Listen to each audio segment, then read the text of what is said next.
আমাকে ভড়কি দিবি তুই? 22 বছর আমি পুলিশে কাজ করছি, এক পোস্টে, না প্রমোশন না ডিমোশন, না উঠছি না পড়ছি, আমার কাছে ভড়কি।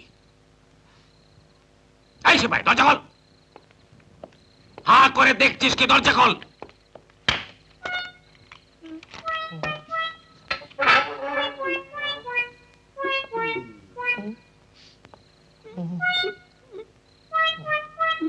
দেখা কি লুকোচ্ছিলি? দেখা। কোলকে ফুলকে? আগে হ্যাঁ। গাঁজা কেন খাস? নেশা হয়। নেশা হয়? নেশা হলে কি হয়? অনেক কিছু হয় স্যার। নিজেকে রাজা বাদশা